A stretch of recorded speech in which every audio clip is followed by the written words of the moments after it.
रहमान अस्सलाम वालेकुम। उम्मीद है सारे भैन भरा ठीक हो। सोना अल्लाह ने ज़ुबान चो सो जी निकले हैं बाहर कोई एक दो कम सन में वो करी छिए तो मुँह तकने उस इधरों आफरे आ कोई पता नहीं क्या है कोई मसला बनया कोई इन्फेक्शन हुई हुई है। ये थोड़ा बहुता दिल का कौन सी करना अज व्लॉग बनाने ना मैं चलो बनाई किन्ने तो नाल भैन भरावां की मौसम भी बाहर ने दसने तो और जी पहले मौसम का तक वहाँ बाहर झाड़ी पे आ पिछले जेह्ड़े वल धुप रही है थोड़ी जियां कणियां एलियर आन लत्थियां तो हुण झाड़ गड्डी असां स्टार्ट करी दी है कोई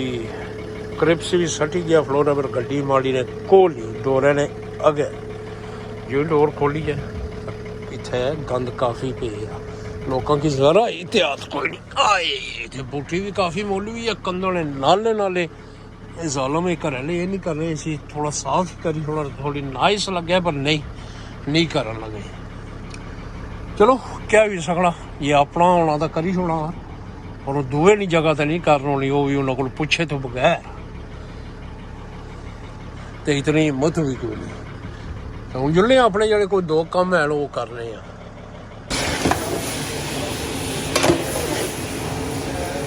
ये बना रहे हैं अज गजरेला गाजर का हलवा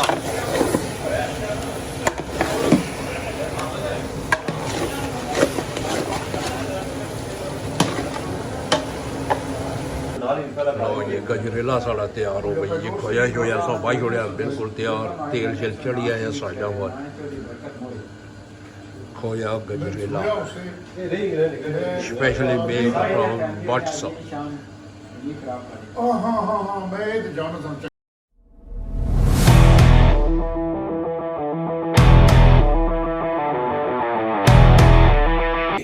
बाहरों फेरी थोड़ी आ गए वापस घर पिछला क्लिप तुसा तक उसे ये गजरेला ना वो गया सब पा के चेंबर तो उत्थे गजरेला बनाने लगे सन मैं चलो क्लिप बना किन्ने गाजर नाल हलवा भी उन्हें बनाया सी खोया गजरेला तो हुण आई गई घर लगी है भुख उत्थे तो मैं खादा कुछ नहीं तो बनाने कोई सोहनी जी रेसिपी केड़ी बनानी है तुसीं नालों नाल दसी जाने पहले रखी किन्नी है प्याज श्याज मैंने कट्टी किंदा आ तो हांडी भी रखी छोड़ी है तेल करने गर्म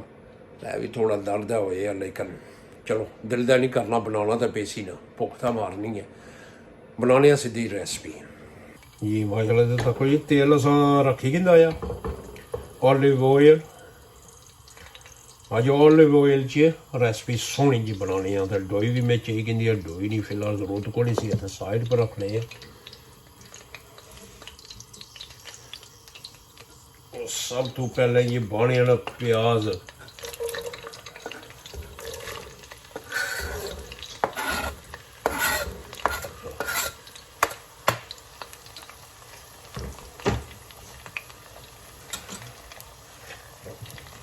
ऐसी करने ब्राउन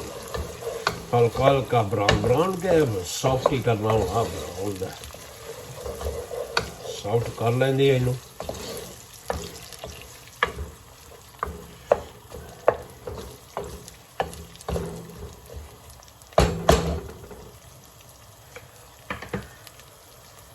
ये ना तो कोई प्याज साढ़ा सॉफ्ट होना शुरू हो गया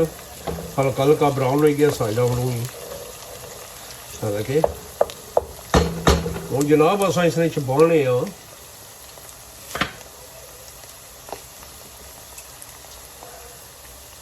जिंजर एंड गार्लिक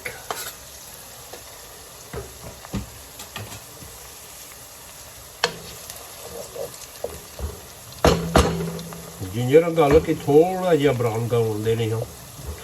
सिर्फ है मिर्च एक वाह खुशबू तो सोहनी है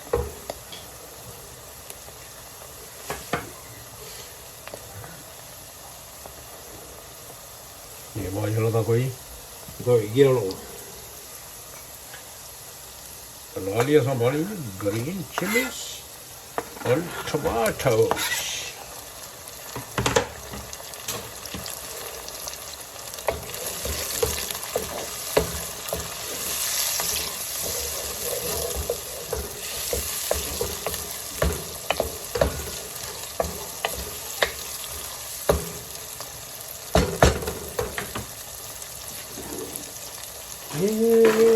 टमाटर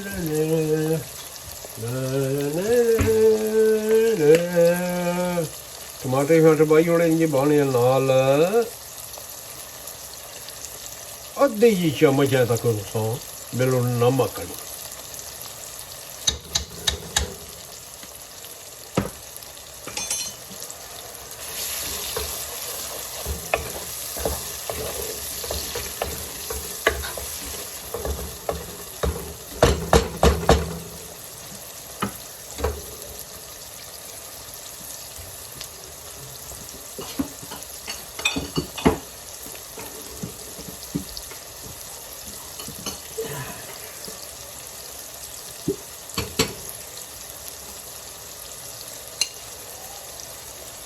नाल ही अद्धी जी चम्मच गर्म मसाले नी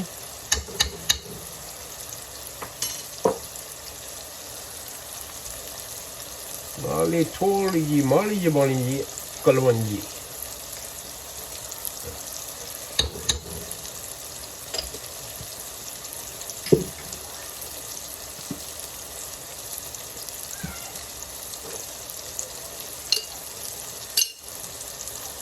ऐसे करने जी मिक्स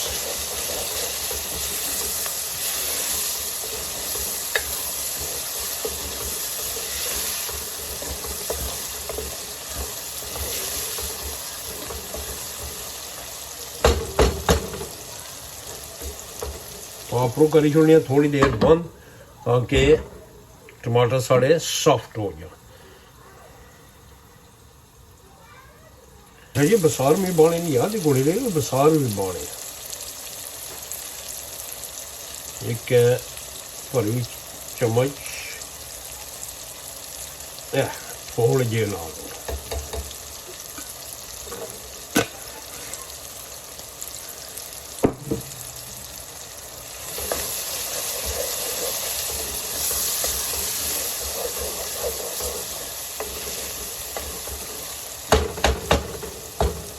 चलो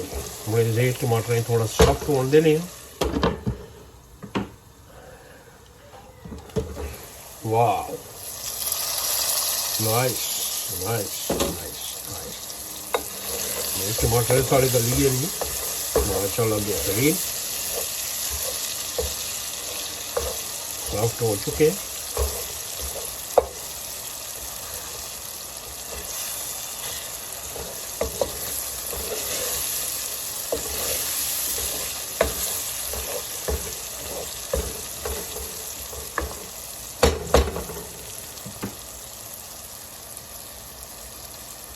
ये मसाला सारा बेहतरीन हो गया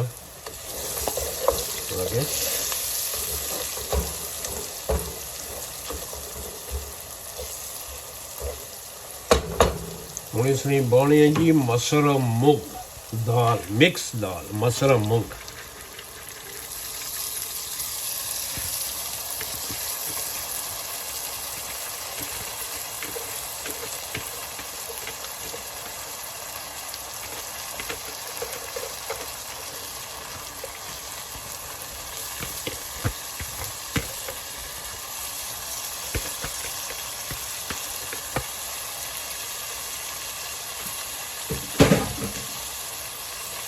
करेंगे चंगी तरह मिक्स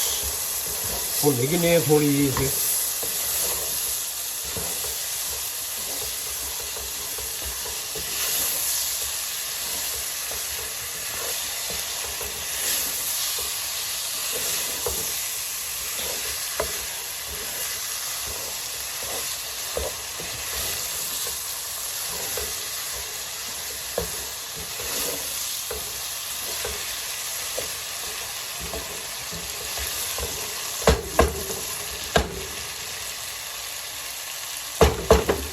थोड़ी देर करनी है जी कवर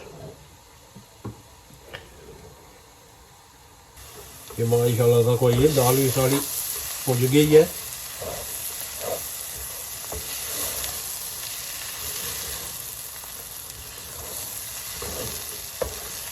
थोड़ी सी लानी जी पानी ताकि दाल साड़ी गली जाए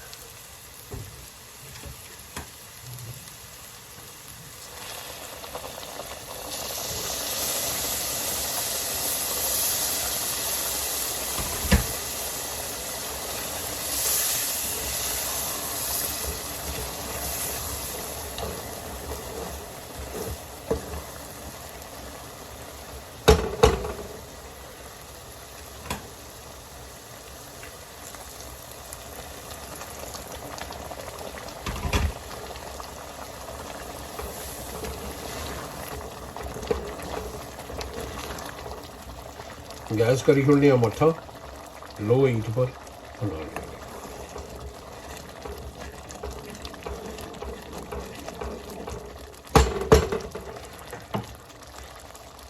पानी लाई तो असां अप्रू इसे करनी है ये कवर।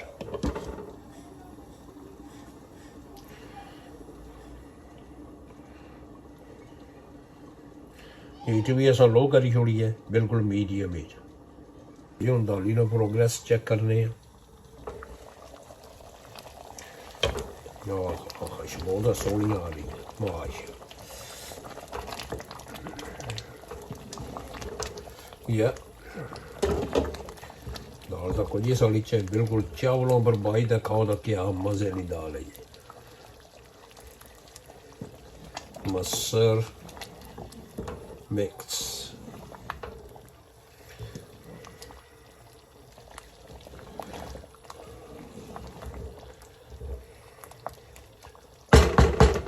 दाल साड़ी बिल्कुल तैयार हो गई है ये। तो बानी जी हरा हरा धनिया फ्रेश धनिया मसर और मूंग मिक्स 2 मिक्स।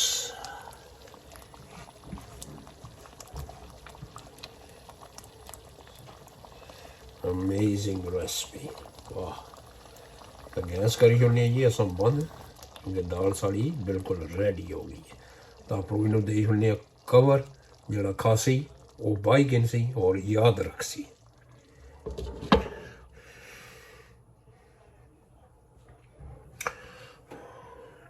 करने अज की वीडियो तुसें पसंद आई उसी पसंद आई है लाइक शेयर सब्सक्राइब करी जोड़ो। तुसें मिलसा अगली वीडियो अगले ब्लॉग इतनी देर तक अपना भी ख्याल रखे माड़े वास्ते दुआ करी जोड़े। अल्लाह हाफिज़।